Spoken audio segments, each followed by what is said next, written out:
A failing publisher on the brink of collapse put their last dollar on a developer with zero experience. One last Hail Mary in the form of a holy space opera, of all things. With a captivating Hollywood orchestra, big names from the sci-fi genre, and corporate desperation, all we got was sadness. It was 2005. Games were coming out every day that would be remembered for decades to come. You had Halo 2 dominating the realm of live gaming, Pokemon Emerald, a staple and my personal favorite in the series, Resident Evil 4, the best Resident Evil game, hands down, no competition. And then you had like Gran Turismo 4, I guess, for people who care about. Anyways, you get the point. It was a great time for games. It was the time for games. And a new title decided to try its luck. It wanted to gamble with some of the soon-to-be historic gaming legends. Advent Rising came to the scene.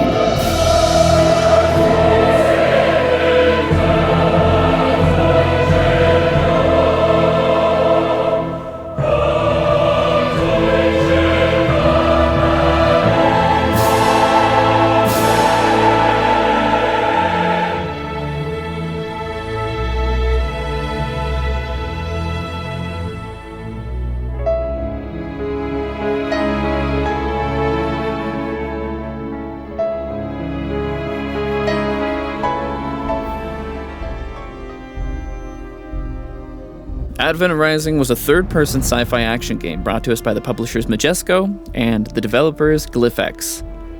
You're playing as Gideon Wyeth, a cocky pilot with the personality to boot, and you're just dealing with an alien invasion and the personal struggle of uncovering the true potential of humanity's powers. You know, the usual. You go from basic bitch nobody human to basically a god, all while an intergalactic war is going on. A great team came together to make this game about humanity in godly form. We had Donald Mustard, who was the director at Glyph, and fun fact, he became the creative director for Epic Games and was responsible for Fortnite. Until he retired, and now his brother does YouTube videos, I guess? Today I'm gonna show you how to create walls that you can blast holes in, just like this. Orson Scott Card provided the lore for the game, or at least the outline for the lore for the game, and he's known for all of his sci-fi writing work, like he's incredible. Cameron Dayton took what Orson Scott provided, turned it into a script for the game, and that was all laid on top of Tommy Tallarico's compositions for the game. Which, let me tell you, that shit is good. And they said it's gonna be a trilogy? Oh my god. This was gonna be an insane game. It's gonna be so good. Oh my god, it's gonna be a staple in the genre, for sure.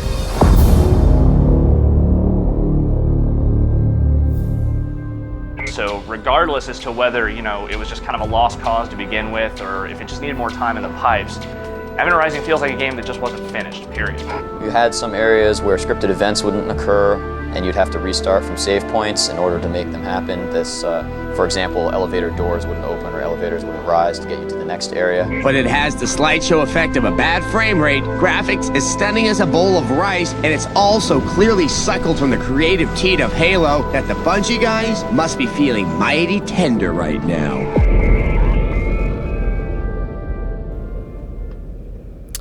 So, it turns out the game didn't actually do that well. No, like really, it did really bad. It did so bad. It wasn't finished, and players, 1 hour long playthrough review Andes, both could see this. There was game-breaking bugs, soft locks, hit detection issues, crashing. Truthfully, it was a disaster. Okay. Stairs are not, you see the problem here. You see what I mean? Like, I don't know if that's just the PC version. I feel like that's just an actual game problem. They were working on a new system for targeting. It was supposed to be groundbreaking. This flick targeting system for third-person games was supposed to be the next big thing. And funny enough, that also was an issue for a lot of people that played the game. So they tried to make something new, and a lot of people didn't like it. So that's funny, but also unfortunate. When the game wasn't busting your balls and breaking constantly, it was also stuttering, and the audio was freaking out relentlessly. It was a hellscape. It was visual, auditory, nightmare fuel. This one no long enough. Now the mic was dirty. Excuse me, Mom, but I can't keep it going away. This game was so broken that sometimes your saves would just straight up send you into the void, perma-locking the save, so you had to restart over and do it all over again. It was so bad. It was so bad. This game had so much hype around it. It was so exciting to see it. It was gonna be, the next big thing. So what the hell happened? Well, it comes down to two things, really. The first big reason is the companies. You had Majesco, the publishing company, and Glyphex, the development company. Let's start with Majesco. They were originally founded in 1986, and they were basically a bottom feeder in the industry. They took cheap ports and turned them around for quick cash. At some point, they decided to up their game, and they moved on to new games, improved games, things like Blood Rain, for example. Majesco made one big slip-up, however. After going public, they jumped into the deep end of the chaos that is the gaming industry with a big budget-oriented stance. They were like, we're gonna make bigger games, big games, you know? We're gonna spend a lot of money on games. The first introduction to this was Psychonauts. He's completely brainless. Nowadays, that game is a cult classic and personally one of my favorites. Honestly, I had no idea that they were even involved with this. But come to find out, during release, it didn't sell that well. It was kind of a failure on release. And that leads us right to Advent Rising, which just so happened to release 6 weeks after Psychonauts did. As for Glyphex, this company had a hefty name of games under their belt. However, prior to Advent Rising, it was just art and cinematics. They had actually never worked on a game before, ever. Development-wise, never, no. Jonah, I have shot to the bank. Yeah, listen up. We're really broke, so good luck. Even though they were able to collaborate with Orson Scott Card, it just wasn't enough. They got rejected so many times. Majesco picked them up, but unfortunately for Glyphex, Majesco was really prone to spending a lot of money at this point. They spent so much money. Glyphex had about 30 people on the core development team, and they were going up against Bungie's big, bad Microsoft Infinite Money Pool staff team, which was about twice the size. So you figure it didn't really work out that well. While the people at Glyphex were struggling with their limited numbers, Majesco was burning every dollar they could on marketing. They were putting movie advertisements out there, $1 million competitions, which ended up getting canceled because they didn't have any fucking money. And, you know, Glyphex is just struggling to fucking live. They were working like 12, 16, 32, 70, 800 hours, I don't know, a lot. They were working a lot of hours to try to get this game out, and Majesco would keep pushing marketing. And the more they kept pushing marketing, the sooner the game had to come out. They had to hit more deadlines, which just made their job harder at Glyphex. So, you know, I'm sure they had a great time. I'm sure they were having the best of time. Definitely they were passionate, but at the end of the day, the horror stories you hear about crunch time when it comes to the game studio, especially around this era, was just never good, and they were part of the problem. You had low staff amounts, and those staff members that were there didn't even know how to make a game at the time. They were learning on the spot with the limited amount of budget they were given because Majesco was spending all of the money they could on marketing for a game that could potentially bomb because of how poorly these funds were being handled, leaving Glyphex to scramble and deal with things the best they could, as well as the inevitable death of the game. With all of the company problems wrapped into one big package, they decided to put it out. And then we were introduced with our second big issue, the timing. I don't know who thought it was a good idea to release a game 6 weeks after your last game didn't do too hot, but here we are, alongside a lot of really big competition. You had an underdeveloped game that was oversold, and you paid for it.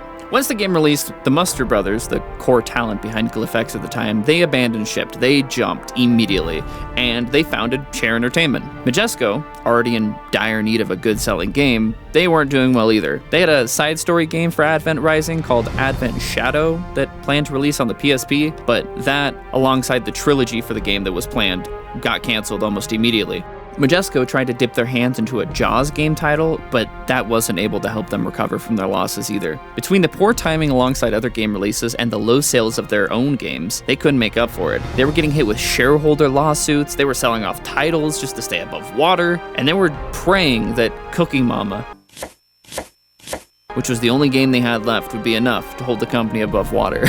From space opera to onion chopper. Delete that, if I can delete that. Majesco was having a really bad time. They were not doing good. When 2005 ended, they were already at $40 million in losses, leaving AdventTrilogy.com a husk and the game's future pushed into the darkness for over a decade.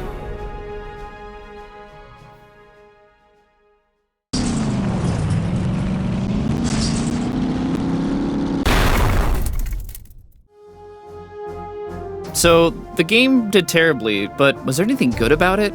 Did we get anything we were promised? Well, this game stuck around in a select few people's minds, mine included, and I think there's a good reason as to why. I mean, the game was doomed from the start, but it always had a driving passion, and there was a lot of potential behind it. Give, for example, the combat. The implementation of slow motion should be in every game. I don't care. If you disagree, you're just wrong. But in this game, you got slow motion. You had flips, you had mind powers, you had dual-wielding weapons. Yeah, it was janky at times, but it was fun, and it was unique, especially for the time. It was crazy. And when the combat finally clicked, it wasn't just fun, it was awesome, it was so cool. As for the art style, thanks to Glyphex having almost exclusively a artistic background, they presented a game that had some really cool potential. The humans had this really clunky looking technology, and the aliens were more organic, and it added a nice contrast for the story. It was interesting, to say the least. The characters, on the other hand, the humans specifically, were stretched out. Their proportions were really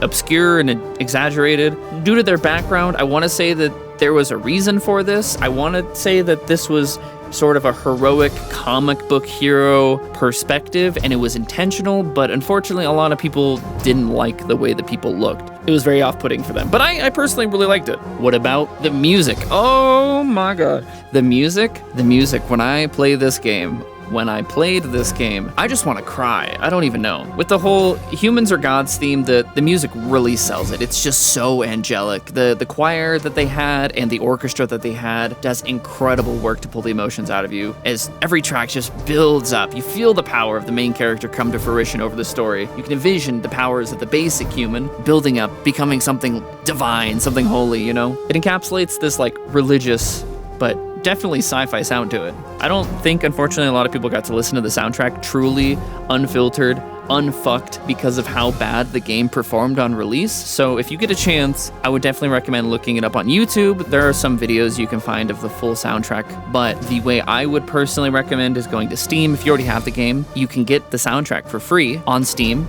track listed out, and it's incredible. I genuinely big recommend.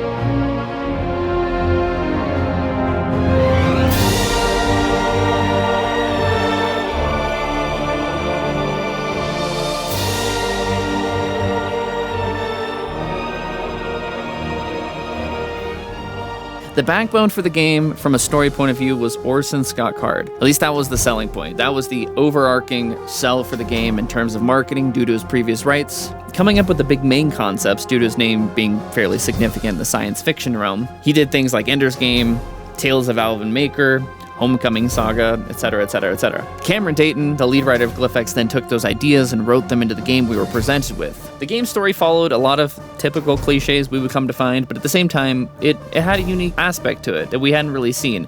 I've noticed when it comes to sci-fi movies and shows, a lot of times it revolves around the technology, whereas this had a more religious theme to it, and the humans being so shitty at the beginning and then becoming ethereal beings at the end, theoretically, in hopes, you know, that's kind of where the story was going, is really, really, really cool, and I really liked it. The story felt impactful and special, especially for the time. I adored it when I played it. This game was supposed to have 2 sequels, so I'm not quite sure where the story was going to be going. There are some answers that do come out in the comics that they released for the game. However, the first game ended on a really big cliffhanger, and that has gone unanswered for nearly 2 decades. Here I am, hoping that one day we might get closure. Is there any hope for Advent Rising? Is there any hope for the 3 fans out there that like this game? Well, if you haven't played the game since it came out, there's a thing called Advent Revising. It was made by Mike Tyndall, if I'm not saying that right, I'm sorry. He started working on this in the early 2010s to basically fix the game up and make it not a pile of steaming garbage, right? When the original PC port came out in 2005, there were lots of missing things and just issues everywhere. Cinematics gone, audio desyncs, glitches, so on and so forth. By July 24th, 2015, Advent Revising V2.0 came out and introduced restored cinematics, texture fixes, 1080p configs, the works. Mike did so much work to make this game more like what it was supposed to be on release, fixing a lot of the issues so you can at least enjoy the game as it should have been presented from a very minimal state, right? With all of the work that Mike had put in, a new player came onto the battlefield shortly after. Ziggurat Games, founded by the now current CEO of Atari, known for buying truckloads full of abandoned IPs, steps up to the plate. Ziggurat Games acquired multiple IPs from Majesco in June 2020, Advent Rising being one of those. Now, as we mentioned, Blood Rain was another game that Majesco had released, and Ziggurat Games released a definitive collection not too long ago, just super recently, meaning that we actually might be getting something. And on top of that, right after Advent Rising was bought by Ziggurat Games, they implemented officially the Advent Revising patches into all releases of the game. So you can go to Steam, you can go to GOG, and you can get the game in a much better state than it was prior. I think there's hope. If the game had been developed by a more experienced studio, using GlyphX as a visual backbone instead of a development backbone, and the publishing company running things from above hadn't been struggling financially, this game may have had a different outcome. Advent Rising was the right game at the wrong time. It was made and published by the wrong people. Thanks to Ziggurat, there's more potential than ever for this to turn around and something great to be done with the game. Only time will tell if Advent Rising will get the second chance it deserves, and if we'll ever see the 2 other games we were promised.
Just want to add a little tidbit here. This is my first time trying to do a video essay of sorts. It's really short. That wasn't necessarily intentional, but here we are. So let me know what you guys think. Let me know if I got anything wrong. Let me know if you guys have any input on the video. And if you got this far, thank you for watching. And tune in for more. Bye!